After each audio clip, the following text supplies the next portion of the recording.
Shalom, remanente fiel en las naciones. Les bendigo en el glorioso nombre de Yeshua. Y aquí estamos una semana más compartiendo la palabra del Señor, gozándonos, aprendiendo acerca de lo que Él tiene para nosotros. Así que vamos a hacer una oración para que nuestra mente, nuestra alma se abra al entendimiento de la palabra, que es más sencilla de lo que creemos. No necesita demasiada interpretación, necesita una buena voluntad, quitarnos los lentes de la religiosidad que podamos tener de cualquier religión y leerla con libertad, porque estadística e históricamente la palabra nos habla. Yeshua, en tu glorioso nombre hacemos esta oración y rogamos que el Ruach HaKodesh nos toque, tu Santo Espíritu, el Espíritu Santo nos guíe, nos hable en esta hora y podamos ser eficientes para ponerlo por obra. Queremos aprender, entender, escudriñar, creer y actuar para ser árboles que den fruto en este mundo, en este jardín, en este valle. Gracias, Señor. Amén, amén, amén. Muy bien, entonces habíamos hablado la semana pasada acerca de que José, gobernador de Egipto, era un hombre que tenía dos cualidades muy importantes. Era perseverante, ¿no es cierto? Y era íntegro. Y la integridad, dijimos, no se basaba en que él sea perfecto o sea muy religioso, sino se basaba en que en los momentos que él tenía que reaccionar y ser correcto, o cuando pasaba algo, él reaccionaba de una manera íntegra. Era una persona que necesitaba la misericordia de Elohim, lo leímos, donde inferimos que él pudo haber tenido algún error, por lo cual llegó a la cárcel nuevamente, ¿verdad? Porque ya tuvo una especie de cárcel cuando lo vendieron.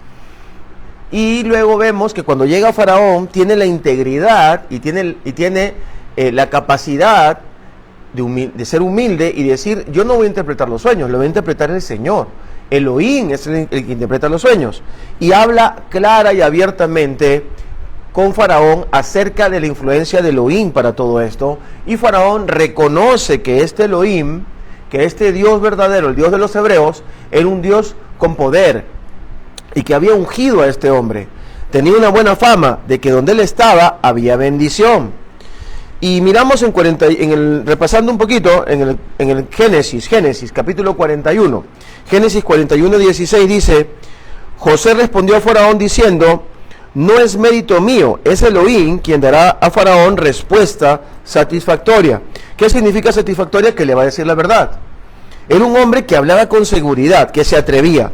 Luego, cuando interpreta los sueños, aquí en el capítulo 41, les recomiendo a los que hoy han entrado por primera vez o a esta enseñanza, vean la anterior, la del miércoles anterior, que es como la primera parte de esta, aunque hay dos más, en realidad hay dos anteriores más. Pero esta es específica, muy importante para entender esta, también ver la anterior, la del miércoles pasado. Entonces vemos que en este mismo capítulo 41, en el versículo 26, dice: las 7 vacas buenas son 7 años y las espigas buenas son 7 años. El sueño es uno solo. También las 7 vacas flacas y las de mal aspecto que subían tras ellas son 7 años, y las 7 espigas menudas o resecas por el viento oriental significan 7 años de hambruna. Y entonces él empezó a explicar sobre esto, y inmediatamente le dice: Elohim ha anunciado esto, y si el sueño ha sido 2 veces, ciertamente va a suceder. Y vemos que es un hombre perseverante, porque cuando estuvieron el copero y el panadero en la cárcel, él les dijo: te suplico que me cuentes. Él sabía que había algo que podía suceder ahí, una bendición. Te suplico que me cuentes tu sueño. Yo sé que ustedes están trastornados, los veo raros, algo ha pasado, díganme. Y efectivamente él pudo acertar, y gracias al acertar ese sueño fue que terminó delante de Faraón. Pero ahora le está diciendo a Faraón: ya te interpreté el sueño, y notó que él creía y tuvo la sagacidad de decirle: ¿y por qué no pones a un hombre que sea un supervisor a nivel nacional para que te maneje este asunto? Y obviamente Faraón dijo: pues eres tú, y le dio ese trabajo, y terminó siendo el gobernador de Egipto. Y dice que lo puso sobre toda su casa, sobre todos sus bienes, a nivel de todo el reino, que era el reino más poderoso del lugar, y se hizo más poderoso en esos 7 años de hambruna, porque todo el mundo se pasó hambre, menos Egipto. Así que Egipto vendió mucho grano, tenía grano para vivir y se hizo rico. Entonces, vemos un poco repasando esto, ¿verdad? En el versículo 34 es muy importante que podamos ver lo siguiente. Miren ustedes, en el versículo 34 dice así: luego, traedme a vuestro hermano menor, y así sabré que no sois espías, que sois honrados. Os devolveré a vuestro hermano y podréis negociar en el país. Muy bien, ahora pasé al capítulo 42. Y este es el centro de la parte que es un poquito indescifrable, que difícil de entender, pero que no es indescifrable, que necesitamos descifrar. ¿De quién está hablando José? Bueno, voy a contarles un poco la historia. Resulta que en esos 7 años, donde él se hace gobernador, viene esta hambruna, y en este capítulo 42, Jacob le dice a sus hijos: no se queden quietos, ¿qué hacen ahí aplastados? Diría mi abuela, yo crecí en Perú, por eso hablo español, aunque soy judío israelí, pero aprendí allá. Y mi abuela decía: ¿qué hacen aplastados? Párense a trabajar. Entonces le dijo: ¿qué hacen ustedes ahí aplastados? Levántense, que hay hambre. Vayan y bajen a Egipto y busquen comprar grano, porque si no moriremos. Así que ellos fueron, y cuando ellos entraron, dice que José, los reconoció. Entonces, ellos no lo reconocieron a José, porque ya saben que José era un hombre inteligente, y él se vestía como un egipcio. Es más, cuando lo sacaron de la cárcel para que hable con Faraón, entonces él dice que se rapó. No solamente se afeitó la cara y se quitó la barba, se quitó el cabello, se presentó como un egipcio. Qué inteligente, de verdad. Qué interesante es entender estas cosas de la Biblia para aplicarlos en nuestra vida sin religiosidad. La integridad de Joseph no estaba basada en sus habilidades humanas, en sus errores que él tuvo. Obviamente los rabinos dicen que cuando Elohim dice que tuvo misericordia de él, porque después de 2 años el copero se acordó del sueño, obviamente algo no hizo bien José, como todo el mundo. Cuando era joven también era imprudente y le causaba envidia a los hermanos, pero frente a las cosas de Elohim era íntegro.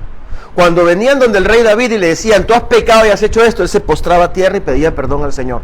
La integridad de un hombre está basada en cuanto tú te enfrentas delante de Elohim, o cuando haces algo le das la gloria a él. Ahí empieza la integridad.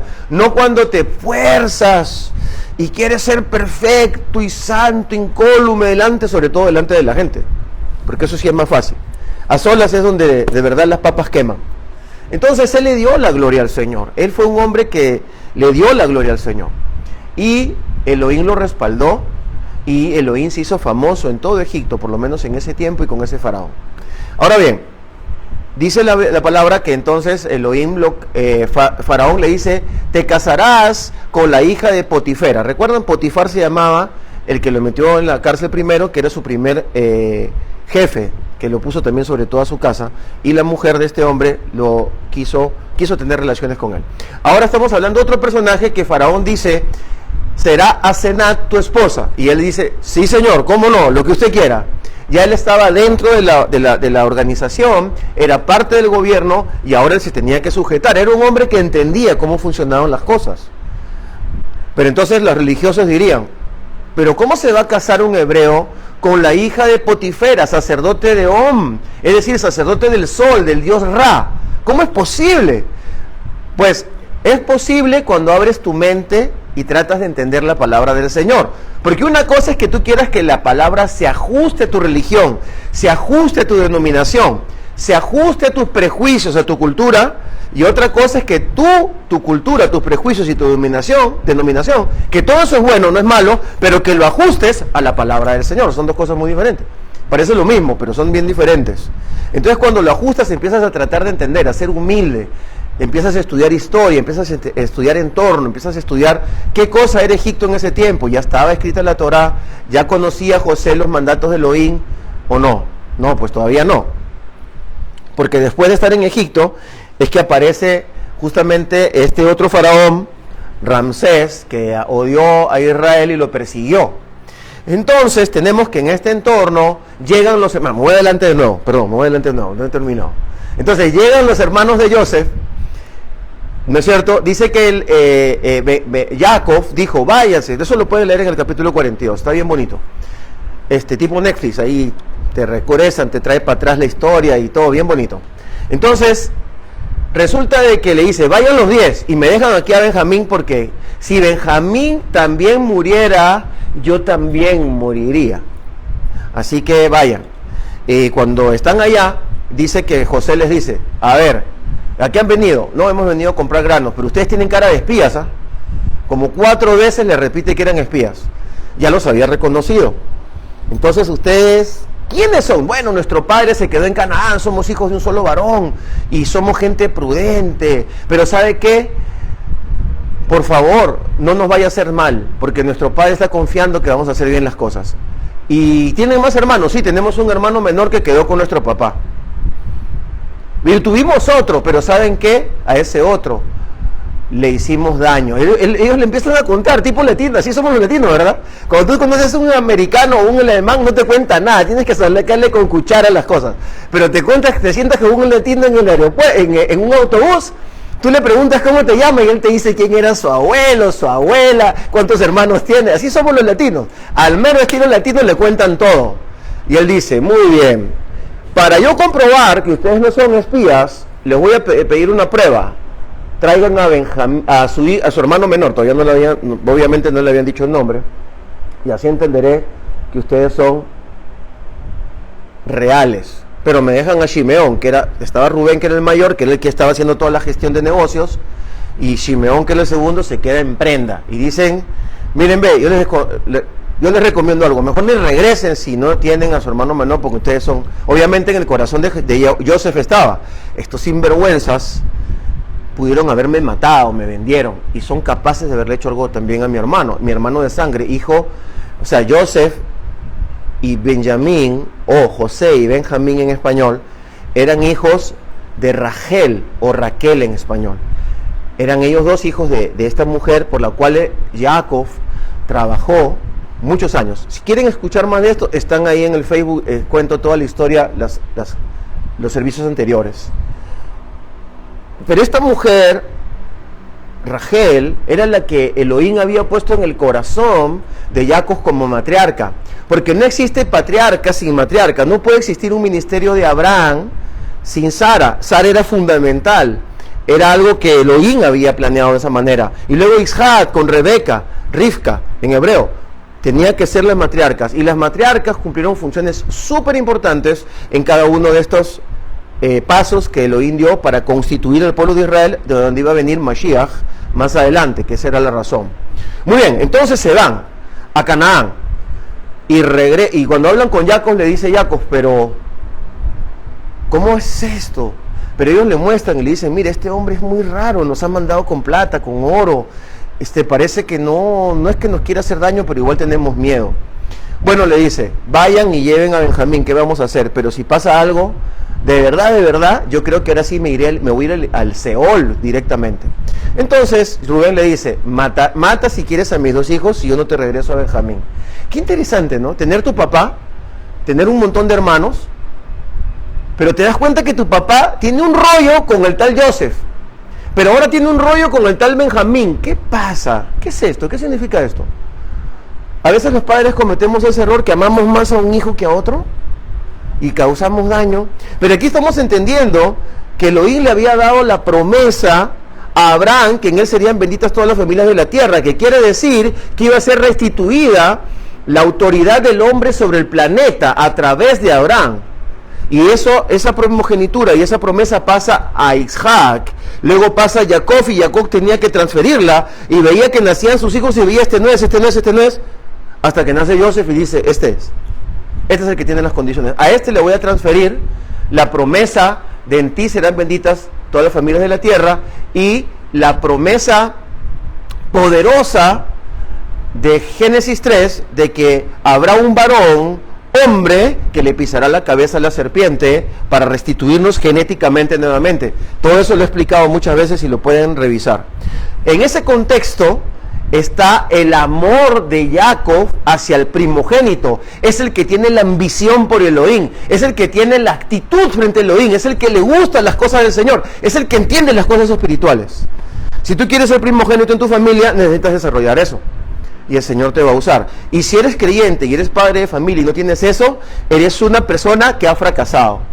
No importa la plata que tengas, no importa lo que hagas. Si tú no tienes ambición por las cosas del Señor y eres creyente, entonces tienes que ponerte las pilas y pedirle que te llene de su bendición, que te llene de su espíritu, para que puedas transmitir, por lo menos a tu familia, las cosas de Elohim. Pero eso es algo que uno tiene que desarrollar y uno tiene que tener una ambición, como Jacob, que no le importaba y vendió y compró la primogenitura de Esaú, como David, que podía matar a 1000 con tal de seguir adelante con los planes del Señor.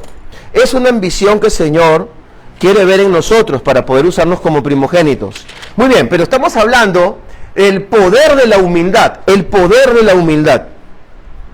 Entonces, vemos aquí esta parte tan importante para nosotros poder analizar, ¿no es cierto?, cuando le dice que traigan a Benjamín. Muy bien, llega Benjamín, entonces el gran José, gloria a Dios, en el versículo 34, dice así, el versículo 34, perdón, me perdí un momento.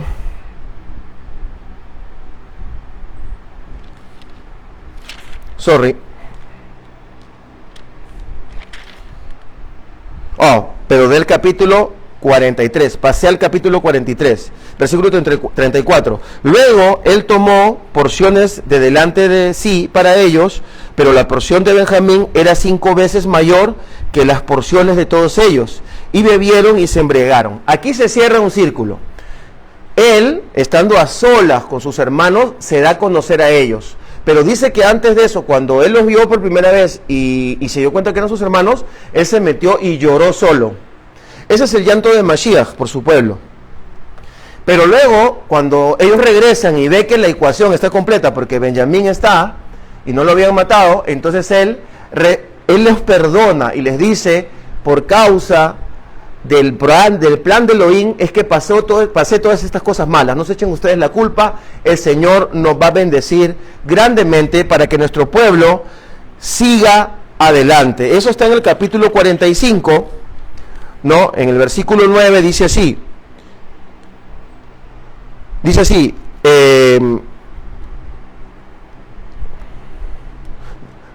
45:4. Entonces dijo José a sus hermanos, acercaos a mí os ruego. Ellos se acercaron y les dijo, yo soy vuestro hermano José, a quien vendisteis para Egipto. Ahora pues, no os embriaguéis ni os enojéis con vosotros mismos por haberme vendido a esta tierra. Pues para preservar la vida me envió Elohim delante de vosotros, porque ya había 2 años de hambruna en medio de la tierra, y aún quedan otros 5 años donde no habrá siembra ni siega. Por eso Elohim me envió delante de vosotros, para preservaros un remanente en esta tierra y para daros vida por medio de una gran liberación. Así que no me enviasteis vosotros acá, no me vendisteis, no es que ustedes hicieron un mal conmigo, los está perdonando, ¿no? ¿No es cierto? Sino Elohim, él me ha puesto como un padre, versículo 8, para Faraón y señor de toda su casa y gobernador de toda la tierra de Egipto. Daos prisa, subid hasta mi padre y decidle, así dice tu hijo José, Elohim me ha puesto por señor de todo Egipto, desciende a mí, no te detengas, y habitarás en la tierra de Gosén, y estarás cerca de mí, tú y tus hijos, y los hijos de tus hijos, y rebaños, y tus vacas, y todo lo que tienes. ¿No es cierto? No te preocupes que no te voy a quitar nada, papá. Al contrario, todo lo vas a tener para ti. Somos los viejitos, ¿verdad? Tú puedes tener muchas cosas, pero a tu abuelito tú no le puedes quitar su relojito, sus cosas que ellos tienen. Tú tienes que respetarle sus cosas porque para ellos son valiosas. Y yo veo estas señales en José y van a ver más adelante por qué las veo desde un comienzo. Entonces, aquí vemos que Joseph le dice, a ver, vamos a hablar claro, vamos a hablar bien claro. Ustedes no, voy a hablarles en latinoamericano, ¿ya? Ustedes no son lo máximo. Ustedes no pueden disponer de mi vida. Siempre confié en Elohim Y todo lo que me pasó, aunque fue malo, fue para bien. Y no solo para mí, sino que aún yo he sido reservado como un remanente en esta inmunda, idólatra tierra para ustedes, judíos, hebreos, poderlos salvar el día de hoy. Así que es Elohim el que me mandó para bendecirlos a ustedes mismos. Pero una cosa les digo, todo lo que soñé se cumplió, porque no solamente soy gobernador de Egipto, soy padre de Faraón. Ustedes saben que yo he discutido con algunas personas porque me dicen, no, él no era el padre de Faraón. Vamos a la Biblia, aquí está escrito, era el padre de Faraón. O sea, miren el poder que llegó a tener este hebreo en medio de Egipto. Entonces, ¿qué estamos viendo? Estamos viendo la dignidad de él. Toda la gloria que Dios le había permitido tener como hombre, como funcionario, como hombre, un hombre poderoso. Y la humildad para dirigirse a sus hermanos de igual a igual, e incluso perdonarlos. Miren, ustedes tienen que entender esto, cuando uno perdona a alguien, tiene que tener cuidado de mantener la dignidad, porque luego pensamos que perdonar es andar de amigotes, y vengan y vamos a tomar y no sé cuánto. Perdona, pero mantén tu dignidad, mantén tu lugar, porque tú eres bendición, tú eres tierra bendita, Dios te está usando, y no puedes permitir de que eso cambie, porque es el Señor el que te ha levantado. ¿No es cierto? No los trajo a vivir a Memphis, los mandó a Gosén, claro, en una tierra próspera, llena de pastos, para que pasten, porque los egipcios en ese tiempo, por lo menos, porque los egipcios han cambiado muchas creencias a lo largo de una tremenda historia que tienen, entonces los egipcios no comían los corderos, porque para ellos era un dios, no comían ni perro, ni cordero, ni gato. En otras culturas sí, comían esos tres animales, porque los adoraban. Entonces los mandó para allá y los puso en su lugar. Y él siguió haciendo su trabajo, él tenía una responsabilidad con Egipto. Era una persona clara, tenía integridad y tenía poder. Por eso esta enseñanza se llama poderosamente humilde. El poder de la humildad podría ser el subtítulo. La humildad tiene un poder. La humildad te hace ser altruista, la humildad te pone por encima de. El camino de la humildad empieza en un descenso franco y sincero de lo que tú eres. Pero ese sendero tiene sus recovecos, sus movimientos, y siempre te va a poner en alto para que los demás te vean. Lo que pasa es que no te puedes poner tú mismo, es el Señor el que te pone. Es la gente la que te pone. Eso es tu familia, son tus hijos, es tu esposa. Ellos son los que van a decir, este hombre, o es tu esposo, o es tus hijos, o esta mujer es esto. Generalmente para el Día de la Madre siempre hablamos bien de las mamás, de las esposas, ¿verdad? Pero a veces lo hacemos por cumplir, o el Día del Padre hablamos bien de los esposos. Pero la pregunta es, como dijo Yeshua, ¿cuál es tu fruto? Porque por tu fruto serás conocido. No por tu nombre, ni por tu cargo, ni por tus oportunidades, ni por tu sagacidad. Porque José era sagaz, Joseph. Era impulsivo, era un hombre persistente, perseverante, ¿no? Era íntegro. Pero su humildad es la que lo preservó hasta el final. Entonces, vemos de que Él los perdona, pero también les dice quién es Él. ¿No es cierto? Y vuelve a levantar Elohim, dice, pero es que miren, tranquilos, nosotros somos títeres. Hay un Elohim que hace todo. Yo leo esto y digo, Señor, yo quiero ser esa persona siempre. Yo quiero estar seguro que Elohim que estoy entendiendo que Él está manejándolo todo. Muy bien, entonces llega Joseph, ustedes ya se acuerdan, Abraham, Isaac, Jacob, los 12, de los 12 tenemos a Joseph, que funge como un Mesías. Para nosotros los hebreos, para nosotros es normal decir Mesías a muchos. Solamente en el cristianismo esa palabra es mitológica, ¿no? O sea, es mesiánica, es completamente deídica, ese es el cristianismo. Y está bien, porque eso es lo que viene después. Porque Yeshua es espacio Mashiach. Yeshua es Malach, espacio Malach Elohim. Él es el ángel de Elohim. Yeshua es el Mesías. O sea, es el gran sumo sacerdote, según el orden de Melquisedec. Pero han habido otros sacerdotes y han habido otros Mashiach. Moshe o Moisés ha sido un Mashiach, porque él salvó a Israel y se lo sacó de Egipto. José es otro Mesías, porque Elohim le dio el poder de salvar y preservar al pueblo de Israel que iba a desaparecer, ya que eran 73 personas que se iban a morir de hambre en Canaán. Muy bien, entonces, miren la figura. Joseph es vendido por sus hermanos, no lo reciben. Llega el Mashiach, Ben Yosef, como dicen los antiguos, y no lo recibe Israel, se va, se lo llevan los cristianos se lo llevan a Roma, lo visten de egipcio, de romano, es lo mismo, ¿no? Egipcio romano es lo mismo, no es Israel, es mundo, es religión, es idolatría, ¿verdad? Lo visten de romano y se lo entregan a los gentiles, y los gentiles lo conocen, y entonces Yeshua trae salvación al mundo. ¿Ok? Yo no estoy inventando, yo solamente estoy diciendo exactamente lo que pasó, no estoy inventando, y lo estoy comparando. Es más, ni siquiera me lo tome espiritualmente, tómelo como una figura literaria, como un símil histórico, que tiene toda la validez, porque Joseph, ¿no es cierto?, que significa Elohim añade, luego se queda en Egipto y lo levantan como padre de Faraón, el Faraón le da el anillo, lo cual significa que era adorado como un dios. Entonces los judíos no nos tenemos que admirar de que todos los cristianos adoren a Yeshua como Elohim, porque estaba profetizado. Además, Isaías luego explica que Yeshua, Él es Padre eterno, Dios fuerte, que quiere decir el Shaddai, el Todopoderoso. Muy bien, entonces, quiere decir entonces de que aquí tenemos una figura muy poderosa y muy importante, porque Joseph, que es el primogénito, le dice a Israel, te voy a salvar, pero ¿dónde está Benjamín? ¿Qué has hecho con Benjamín? ¿Has cambiado? Porque estas personas, si leen el capítulo 42, estaban bien tristes por lo que habían hecho. Cuando hablaban a Sol les decían, se nos ha venido la maldición encima por lo que hicimos con nuestro hermano.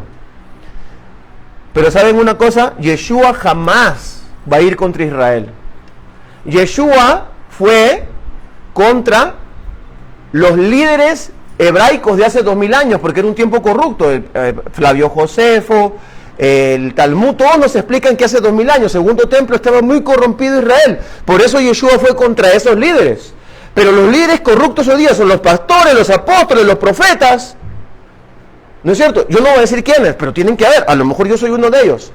Yo tengo que estar en la colada y paradito en la fila a ver si me aprueban, porque si yo voy a estar tirando mis piedras cobardemente desde aquí a los que me parece que son los malos profetas o los malos apóstoles, eso me parece un acto incorrecto. Pero yo estoy haciendo el símil. Los líderes de este tiempo son los que tienen que pasar la prueba delante de Yeshua después de 2000 años. Antes eran los Yehudim, entonces ahora Yeshua no está atacando a Israel. Al contrario, Yeshua le va a decir a Israel, no se preocupen, ustedes me entregaron para salvación. Si no fuera porque ustedes me vendieron y me sacaron de Israel, no hubiera sido salvo el mundo. Romanos 11 lo explica perfectamente Pablo. Si no fuera porque ustedes no me vieron, el mundo no me hubiera visto. El mundo necesitaba acercarse a la salvación a través de mi sangre derramada, y al ser derramada mi sangre, Efesios capítulo 2, entonces todo el mundo que me conoce y se ha acercado al Señor pasa a ser parte de la ciudadanía de Israel. Así que eso es lo máximo que diría Yeshua. Así que te recomiendo que no andes criticando a los judíos, ni qué hacemos, que si la marcha gay, mira, no te metas. Ora por tu país, hermano. Ora por tu país, mira tu país. O sea, haz tus cosas en tu casa, en tu país. Mírate la viga que tienes en tu ojo y no estés mirando la paja que hay en el ojo de Israel. Nosotros vivir aquí es bien difícil, esta nación. No es fácil. Siempre estamos siendo acechados. Lo que necesitamos es que el pueblo creyente entienda que necesita tener el corazón de Yeshua para Israel. Sí, que los conspiranoicos, que el sionismo, no sé cuánto. Mira, hermano, ten cuidado que te vayan a sembrar eso en tu corazón, porque te encontrarás, siendo creyente, peleando contra Dios, peleando contra Elohim, dando coces contra el aguijón, poniendo tu dedo dentro del ojo del mismo Elohim, porque dice que Israel es la niña de su ojo. Necesitas enfocarte en la palabra. Este símil es muy importante y muy poderoso. El corazón de Yeshua para su pueblo es un corazón de amor, de benevolencia y de perdón. Y si tú eres un creyente, es lo que tú necesitas desarrollar para que seas un creyente lleno del Espíritu Santo. Y todo lo que quieras criticar a Israel es como si tú has visto, mira, aquí tengo yo mi telefonito, aleluya, ¿verdad? Mira, aquí está mi telefonito. Entonces yo agarro y yo le pongo así y yo te miro a ti, ¿verdad? Por acá te veo porque te veo con mi cámara. Pero hay un botoncito acá que cuando yo le volteo me miro yo. ¡Ajá! Cuando tú quieres mirar los defectos de Israel y todas las historias que hablan de las cosas de Israel, toca el botoncito y mírate a ti mismo, porque las historias de Israel no es para que ataques a Israel. Ya lo hizo Hitler, lo hizo el Vaticano, lo hicieron las cruzadas. Ya demasiado nos han perseguido y tú no puedes ser uno más. Más bien, glorifica al Señor y utiliza la palabra para mirarte a ti mismo, mirar tu congregación, mirar tu religión y mirarte a ti mismo. Porque para eso está escrita la palabra de Dios. Es un espejo para tu propia vida. Habiendo dicho esto, quiero enrumbarme a que esto tiene un sentido espectacular. Porque en el capítulo 49 ya habían pasado los años, ya estaba bien viejito Israel o Jacob, que es lo mismo. Jacob también se llama Israel, Jacob, ya saben, con doble A. Y en el capítulo 49, seguimos avanzando en el Génesis poquito a poquito, entonces dice así, versículo 1, y llamó Jacob, y llamó Jacob a sus hijos y dijo, reuníos y os anunciaré lo que os sucederá en los días postreros. Les voy a profetizar. Juntaos y escuchad, hijos de Jacob, oíd a vuestro padre Israel. Rubén, tú eres mi primogénito, mi fuerza y mi primicia de mi vigor, primogénito, principal en dignidad, principal en poderío, incontrolable como las aguas. No serás el principal, pues subiste al lecho de tu padre y lo profanaste. Mi tálamo escaló. Simeón y Leví son hermanos, son hermanos, ¿verdad? Porque son hijos de la misma madre, además. Sus armas son instrumentos de injusticia. En su consejo no entre en mi alma, Dios me libre de ellos. Y ni mi espíritu se junte a su asamblea. Pues en su furia asaetaron varones y en su temeridad descarretaron bueyes. O sea, está hablándoles las características proféticas de cada una de las tribus, que están engarzadas dentro de la propia historia futura de Israel. En la universidad tenemos, durante 3 o 4 meses explicamos estas enseñanzas que se llaman funciones proféticas de las tribus. Es muy interesante, porque las funciones se van cumpliendo desde Noé, Can, Sem, Jafet, y luego entra a través de Abraham, Isaac y Jacob. Pero aquí estamos viendo a Jacob hablando clarito. Fíjense ahora, dice... Versículo 8, a ti Judá te alabarán tus hermanos, tu mano en la cerviz de tus enemigos. En la cerviz de tus enemigos. Se postrarán ante ti los hijos de tu padre, cachorro de león es Judá. De la presa subiste, hijo mío, se agazapa y acecha cual león y cual leona. ¿Quién hará que se levante? No será quitado el cetro de Judá, reinado, ni el legislador entre sus pies, la palabra del Señor en la mano de Judá, de la tribu de Judá, hasta que Shiloh, o sea Mashiach, ¿no?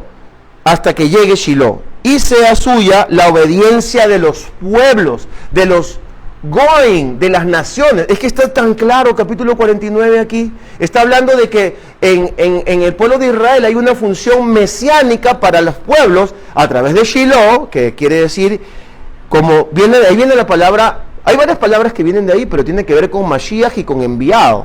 Shiloh, ¿verdad? Es arameo realmente. Entonces, pero Judá también es rey, pero Judá también es legislador. Es decir, Judá representa al pueblo de Israel hoy, con su religión, con sus guerras ganadas, con sus aviones, con sus bancos, con su influencia, con su tecnología. Eso es Judá. El Señor lo cumplió, ¿no? Y gracias a que Judá entregó la palabra del Señor y apareció uno de la tribu de Benjamín llamado Pablo que le entregó a las naciones, es que el mundo puede conocer esta historia. Es decir, la palabra se cumplió. Versículo 11, Ata, sigue hablando de Judá, la vida su pollino y a la cepa el hijo de su asna, lava en el vino sus vestidos y en la sangre de las uvas su manto. Sangre, color uva. Sus ojos están turbios por el vino y sus dientes blancos por la leche. ¿No es cierto? Y aquí dice que tiene que ver el pollino y la hija de la asna. Por esa razón, todos los reyes de Judá entraban a Jerusalén sentados en un pollino, que eso fue lo que hizo Yeshua. Equivocadamente, el cristianismo enseña de que él entró humildemente sentado en un burro, porque las personas occidentales no han estudiado, no entiendo por qué esas personas antiguamente, que eran maestros de la Biblia, no estudiaron que hace 2000 años un burro era como tener una Hummer o una camioneta 4x4. Era algo de personas que ricas, ¿ok? Entonces, además, si estudiabas un poquito de cultura o retrocedías y leías el Génesis 49, te dabas cuenta que solo los reyes de Judá, como lo hizo David y Salomón, aunque no está escrito, pero sabemos que así fue, entraron sentados en un pollino. Es decir, Yeshua estaba diciendo, Ani Melech Israel. Yeshua vino a morir, Yeshua fue humilde, Yeshua se entregó, pero jamás perdió su dignidad. Siempre dijo, Ani Ben Elohim, yo soy el Hijo del Hombre. Hasta el día de hoy peleamos por eso. Hay un montón de mesiánicos que se han descarriado de la fe diciendo que Yeshua no es el Mesías. Está bien, ya volverán. Y los invito a que puedan escribirme, podamos coordinar, podemos conversar o puedan ver las enseñanzas que yo estoy dando, ¿verdad? Yo se les entrego con mucho cariño, con mucha humildad, pero también con mucha dignidad. Tengo viviendo 22 años en Israel, he creído también que Yeshua no era el Mesías por 8 meses y he hecho estudios profundos. He estudiado también con rabinos y sé que Yeshua, U Hamashiach, U Elohim. Es más, si tú eres judío y has estudiado un poco de Cábala, sabes perfectamente que el Mashiach representa plenipotenciariamente a Elohim. Por lo tanto, en ese sentido, es Elohim. Es decir, viene a ser hijo unigénito. Cuando dice hijo unigénito, que suena medio misterioso, ¿verdad? Muchas veces en el cristianismo todo es así como místico, misterioso. Simplemente unigénito quiere decir que es único en su género y está hablando directamente de que procede de la esencia de Elohim. Por eso Yeshua dijo, nadie ha visto al Padre, sino el que viene del seno del Padre. De ahí viene la palabra Shaddai. Shaddai quiere decir hendidura. Hay gente que enseña que son senos, mal estudiado. Shaddai quiere decir hendidura, entonces del vientre del Padre, que no lo vemos porque el Elohim es incognoscible y no tiene forma, pero de alguna esencia donde está el Padre, de ahí procede Yeshua, y al proceder de la esencia del Padre, por supuesto que es Elohim. Ahora, que algunos judíos se hagan que no entienden es diferente, que Dios los bendiga. Eso es como que se hacen que no entienden. Ahora, yo los entiendo, que se hagan que no entienden, porque el cristianismo lo ha explicado tan mal, como si Yeshua fuera un hombre Dios, ¿verdad? Esa es una enseñanza católica. Pero Yeshua no era un hombre Dios, era Elohim hecho hombre, que es diferente. ¿No es cierto? Entonces Yeshua bajó de donde estaba para mirar de igual a igual al hombre y decirle, tú te fuiste de Edén, dejaste al Padre, pero yo he venido a recuperarte. A través mío tú puedes volver a tierra prometida, tú puedes volver a Edén. Porque así como Adán fue destruyó a sí mismo por desobediencia, toda su genética, y a partir de los 30 años empieza a envejecer y luego muere, se enferma y muere, a través mío tendrás vida eterna, y aunque mueras, ciertamente vivirás, pero tienes que seguirme, porque yo soy el segundo Adán y el primero de todos los muertos, dice la Biblia. Entonces, Judá, Yeshua vino de la tribu de Judá, así tenía que ser. El cuerpo del Mashiach, Shiloh, tenía que proceder de Judá. Podemos hablar un montón de esto, así que te invito a que entres a la universidad, ¿verdad? Un poquito de publicidad, o puedes contactar con nosotros y también puedo dar conferencias si gustan, porque estos son seminarios de 4, 5, 6, 7 horas, tenemos seminarios de 12 horas para entender esto detalladamente, pero yo sé que el Ruach HaKodesh, el Espíritu Santo te está hablando en lo que tú estás escuchando ahora. Ok, capítulo 49, ¿verdad? Entonces sigue hablando de los demás muchachos. Dice cosas un poco feas de Zabulón, del pobre de Dan, el pobre de Gad, Neftalí.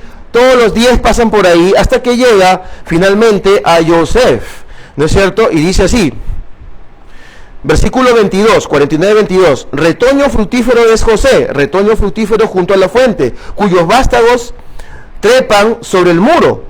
Lo amargaron, lo asaetaron y lo aborrecieron los arqueros. Joseph. Mas su arco permaneció en firme y fueron fortalecidos los brazos de sus manos por las manos del fuerte de Jacob. ¿Quién es ese, el fuerte de Jacob? De allí el pastor, la piedra de Israel. ¿Quién es ese? ¿Es Elohim o es su hijo? ¿O Ben Elohim? Ya está hablando de Mashiach también nuevamente ahí, versículo 25. Pero por el Dios de su Padre, quien te ayudará, por el Shaddai, que te bendecirá con bendiciones de los cielos de arriba, con bendiciones de las profundidades de abajo, con bendiciones de los pechos y de la matriz. Yo por años decía, las bendiciones de abajo, pues lógico, José fue bendecido en Egipto. Ustedes saben que Egipto se basa en los entendimientos de ultratumba. Si hay una cultura que entiende lo de abajo o que lo creía con todo su corazón, por eso los faraones eran enterrados con oro y con cosas y todo, y todas las idolatrías que ellos tenían, ya lo expliqué en el servicio pasado, todos los potiferas que tenían ahí, todos los pontífices, ¿verdad? Y resulta de que ahí también tuvo José bendición, porque Joseph fue llamado para caminar entre espinas, porque Joseph iba a ser la tribu que iba a llevar el mensaje a las naciones.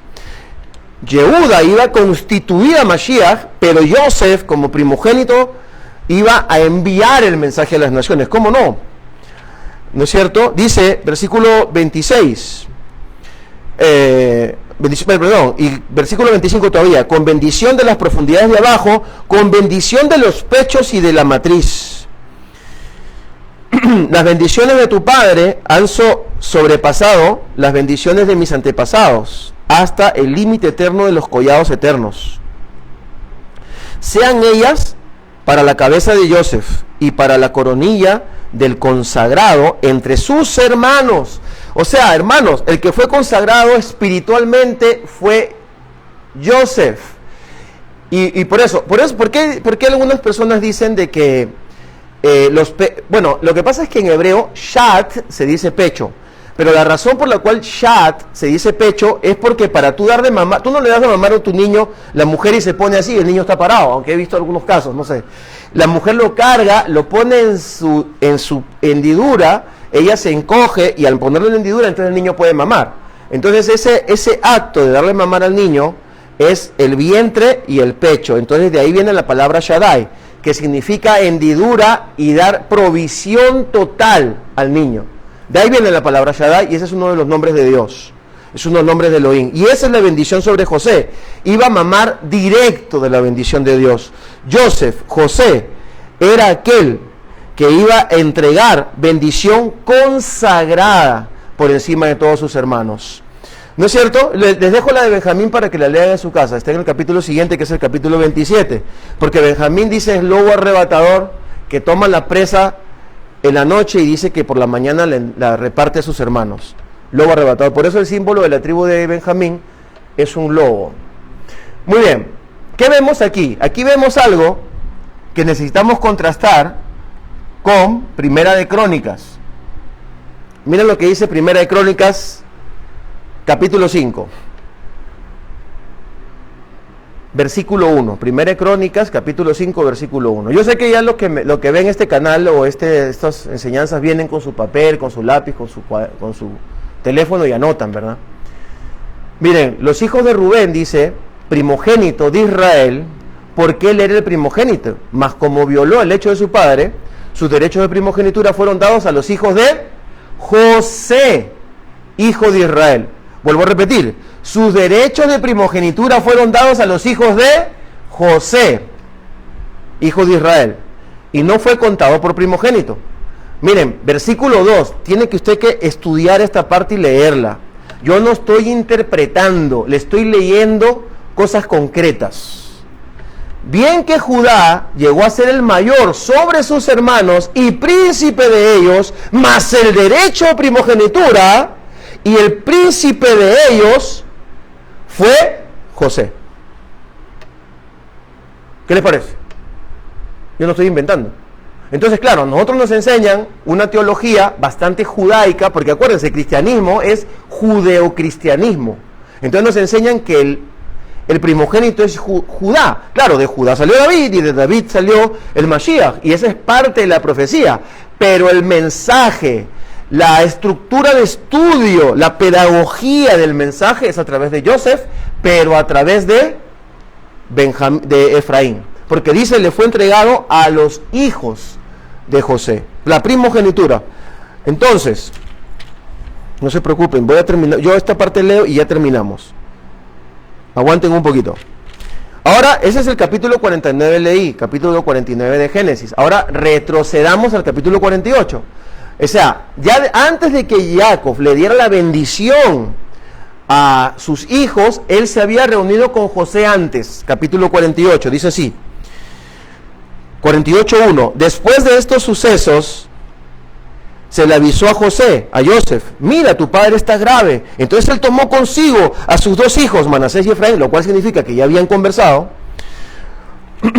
le informaron a Jacob diciendo, he aquí, tu hijo Joseph viene a ti. E Israel se esforzó, ya lo imagino al viejito, y se sentó en la cama, y dijo Jacob a José, el Shaddai se me apareció en luz, en la tierra de Canaán, y me bendijo, y me dijo, he aquí, yo te haré fructificar, te multiplicaré, te pondré por congregación de pueblos, y tu descendencia después de ti daré hasta la tierra por posesión, a esta tierra por posesión perpetua. Versículo 5. Pues bien, los 2 hijos que te nacieron en la tierra de Egipto, antes de venir yo a vivir contigo en Egipto, serán míos. Punto seguido, Efraín y Manasés serán para mí como Rubén y Shimeón. Ahí lo acabamos de leer en 1 Crónicas capítulo 5. Versículo 6, seguimos leyendo. En camino engendrado después de ellos serán tuyos, en el nombre de sus hermanos recibirán su heredad. En cuanto a mí, cuando venía de Padán, ahí le nacieron todos sus hijos, todos, menos Benjamín, dice, y se me murió Raquel en la tierra de Canaán, en el camino, como media legua, para entrar a Efrata. ¿No les suena de Efrata? ¿No es cierto? Y la sepulté allí, camino de Efrata, es decir, Betlehem, Belén. Es decir, Benjamín nace en la tierra de David y en la tierra de Yeshua, donde nació Yeshua, en Belén. Y viendo Israel a los hijos de José, preguntó, ¿quiénes son? Esa es una forma antigua de hablar. ¿Quiénes son? José le respondió a su padre, son mis hijos, que Elohim me dio aquí. Vuelve a mencionar Elohim. Estos eran hijos de, según lo que hemos leído, eran hijos de la hija del sacerdote del dios Ra. Eran mitad egipcios y mitad hebreos. Pero ¿cómo son los caminos del Señor? Y los ojos de Israel estaban pesados, versículo 10, a causa de su vejez y casi no podía ver, así que se acercó a ellos, los besó y los abrazó. Y dijo Israel a Joseph, no contaba con ver tu rostro, y fíjate, Elohim me ha hecho ver también tu descendencia. Entonces Joseph se retiró de las rodillas y se postró en su rostro a tierra. Usted tiene que entender esta parte, hermano. Yo sé que al cristianismo, a muchos creyentes no les gusta leer la Biblia, yo sé porque tengo muchos alumnos, y a mí me gusta leerla. Así que aguante un poco, no se cambie, no se vaya por otro lado, aguante un poco porque lo que le estoy enseñando es algo bien importante. El hombre más poderoso estaba postrándose delante del verdadero patriarca de Elohim, que era su papá viejito, que ya se iba a morir. Se postró y puso su rostro a tierra. Era el hombre más poderoso, porque anhelaba, después de haber vivido toda la gloria que un hombre puede vivir como gobernante, como profesional, como ser humano, estaba siguiendo anhelando como un niñito la bendición de Elohim delante de su papá. Ahí postrado Joseph. Seguimos leyendo. Se puso de rodillas y se postró en rostro a tierra. Después tomó Joseph a ambos, y a Efraín con la mano diestra lo puso a la izquierda de Israel, y Manasés con su izquierda lo puso a la derecha de Israel, y se los acercó. Israel extendió la diestra y la puso sobre la cabeza de Efraín el menor, y su izquierda sobre la cabeza de Manasés, cruzando adrede los brazos, aunque Manasés era el primogénito, y bendijo a Joseph. Entienda esto, puso la mano sobre los nietos, mitad egipcios, mitad hebreos, pero las cruzó, estaba atrás Joseph, lo mira Joseph y dice así, bendiciendo a Joseph, versículo 15, Elohim en cuya presencia anduvieron mis padres Abraham e Isaac, Elohim que me ha pastoreado desde que existió hasta este día, el ángel que me liberta de todo mal, Yeshua, si quieres estudiarlo profundamente, bendiga a estos jóvenes, sea perpetuado en ellos mi nombre y el nombre de mis padres Abraham e Isaac, y aumenten hasta ser una multitud en medio de la tierra. Pero Joseph, viendo que su padre estaba con los ojitos cerrados, Joseph abre los ojos y ve que el padre había cruzado los brazos y le dice, había colocado ahí a Dede su diestra sobre Efraín, le desagradó y asió la mano de su padre para cambiarla de la cabeza de Efraín a la de Manasés. Imaginen ese cuadro. Está humilde Joseph, está entendiendo la bendición de Elohim, pero le gana la carne. Quería que le bendigan al Menashe, porque Menashe se dice en hebreo, porque el otro era el segundo, y le agarra la mano al papá y le dice, perdón, le dice Jacob, sorry con el excuse me, what happened, Macoré, Macará. ¿Qué pasó?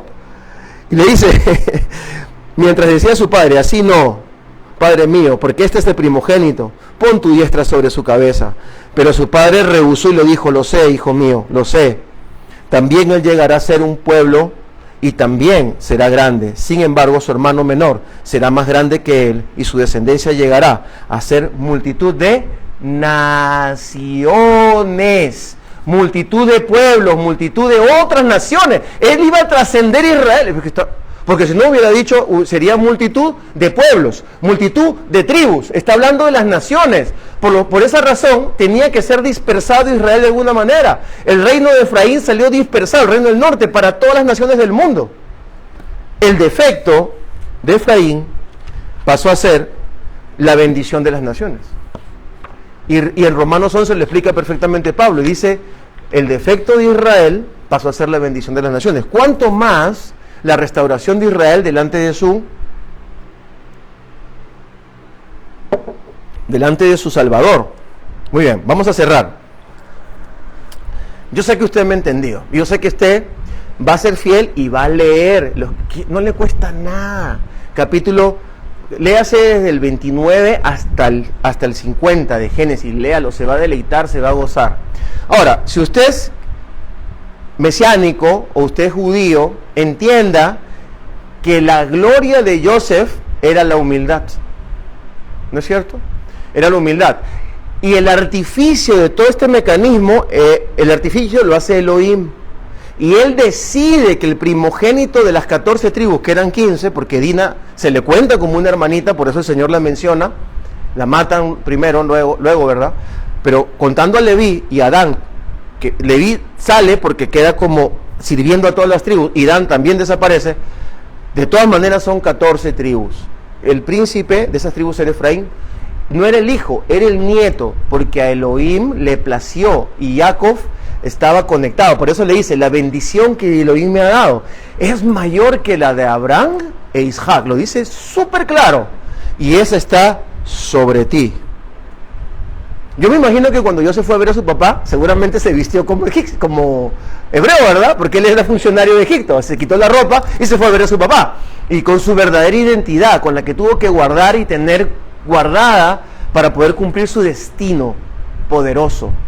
No te esfuerces, ni te enojes, ni pelees, porque la identidad de Yeshua todavía sea romana, egipcia o católica. No pelees por eso. Tú no eres más que Dios. Tú no puedes manejar la historia. Tienes que ver los frutos. Y los frutos de los evangélicos, de los cristianos, es muy poderoso, muy maravilloso y muy reconocido en esta tierra de Israel. Más bien, párate y analiza. No te creas lo máximo. Judá no es lo máximo, es Efraín, es el negrito, el hijo de la egipcia. Él es el que recibe la unción de primogenitura. Judá tiene una estructura logística. Y por más que tengamos un pueblo poderoso y una nación como la que tenemos aquí, espiritualmente no hemos hecho todavía nada. Pero los cristianitos ahí, con su Navidad, que tanto criticamos, y con su paganismo, ahí van, sacando cara por nosotros. Y manejando todavía los países más poderosos del mundo. Por algo será. Si desde un punto de vista bíblico tenemos que analizarlo, tenemos que poner las balbas en remojo. Y por lo menos, si creemos que tenemos algo, porque somos lo máximo, aprendamos de Joseph y seamos humildes. Y si tú eres cristiano y también te crees lo mejor que los judíos, porque los judíos somos ciegos y somos unos tontos porque no pudimos ver al Mesías y somos... No te ensoberbezcas, dice Pablo, Romanos 11, cuidado. Porque el pueblo de Israel es un pueblo consagrado, igual que José. Es un pueblo consagrado al Señor. Entonces seamos humildes. La humildad va a permitir que nos podamos unir por un solo fin, que es levantar el Elohim verdadero. Bendecir Israel, porque Israel es el que nos ha legado todo el conocimiento que tenemos como creyentes, ¿no es cierto? Y poder llegar a otros con un mensaje que sea completamente bíblico. Yo te he leído ahorita una estructura completamente bíblica. Medítala, ponla en tu corazón. Hay muchas pruebas, tengo pruebas estadísticas de lo que estoy hablando, es real. Por ejemplo, ¿qué tiene que ver Benjamín? Muy interesante. Voy a predicar a Benjamín, a ver, el próximo miércoles, porque hay ahí un trabajo mesiánico poderoso. Acuérdate, Benjamín, el hijo de mi diestra, el hijo de mi poder. Eso significa Binyamin, es un nombre muy poderoso y tiene que ver con el Mashiach. Pero no te olvides de Efraín. O sea, no te vayas solo con Judá, no te vayas solo con la judaización. Ahí hay bendición también para nosotros, pero también vete con Efraín y analiza la historia de Efraín.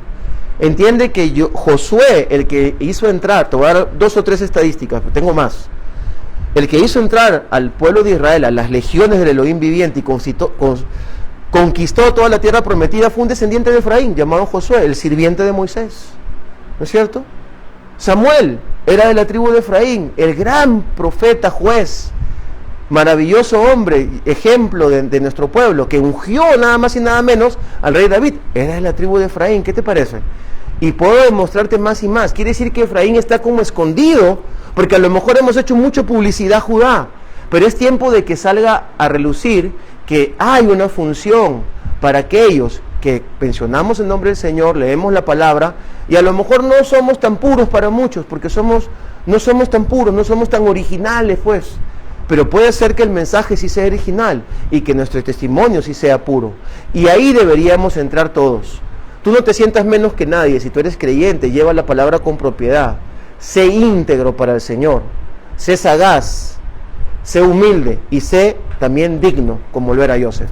Ponte de pie o inclina tu rostro y vamos a orar para que el Señor nos bendiga esta semana. Gracias, Señor. Padre amado, te damos gracias en el nombre de Yeshua. Y te pedimos que nos enseñes el camino de Joseph, un hombre sagaz, un hombre dedicado, un hombre que te respetaba. Gracias, Señor. Pero un hombre humilde cuando lo tenía que ser. Fue levantado, pero él siempre se mantuvo postrado delante de ti. Él siempre se mantuvo en una posición de servirte a ti y de darte solamente a ti la gloria y la honra. Gracias te damos por esta palabra, te rogamos que nos hables.